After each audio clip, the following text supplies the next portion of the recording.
सुबह का वक्त था। बग में शबनम की हल्की बूंदीन पटून पर चमक रही थी, जैसे उन पर मोती बिखर दिए गए हों। पेड़ों की शाखों से छं कर आने वाली धूप जमीन पर सोने रंग का नक्श बना रही थी।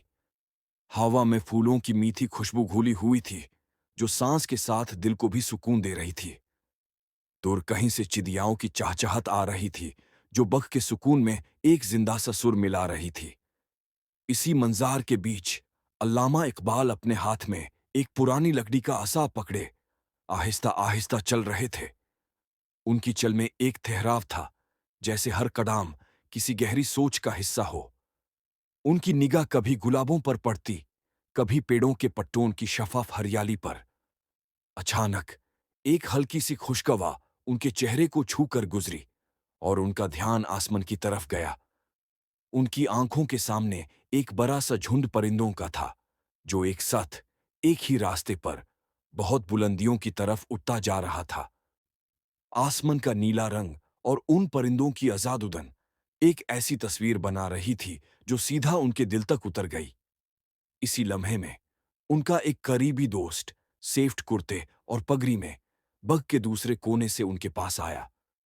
उसने आसमान की तरफ इशारा करते हुए मुस्कुराकर कहा, इकबाल साहब, ये परिंदे तो बस उड़ते रहते हैं, इनका क्या काम? ना इनका घर होता है, न मंजिल, बस एक से दूसरे आसमां की तरफ चलते रहते हैं। इकबाल कुछ लम्हे चुप रहे। उनकी आंखें अब भी उन परिंदों के सफर को फॉलो कर रही थी, जैसे उनकी उड़न में कोई राज छुपा हो।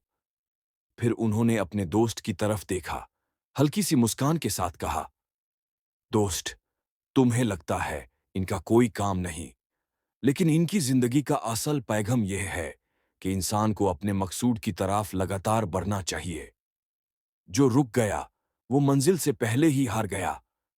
जिंदगी रुकने का नाम नहीं, यह तू मुसलसल सफर का नाम है। उनके अल्फाज में एक ऐसा असर था कि दोस्त का चेहरा एकदम संजीदा हो गया। हवा अब थोड़ी तेज चल रही थी। पेड़ों के पत्ते सरसारा रहे थे, जैसे उनकी बात का एको दे रहे हों। इकबाल ने अपनी निगाह फिर आसमान की तरफ उठाए, जहां वो परिंदे अब दूर के नीले वफ्क्यू में छोटे से नक्श बन गए थे। धीरे से उन्होंने कहा, शाहीन की तरह उड़ान भरना सीखो, क्योंकि तुम्हारे लिए जमीन से ज्यादा आसमान है। ये कहकर वो फिर से चल पड़े। उनके कदम धीरे मगर मजबूत थे।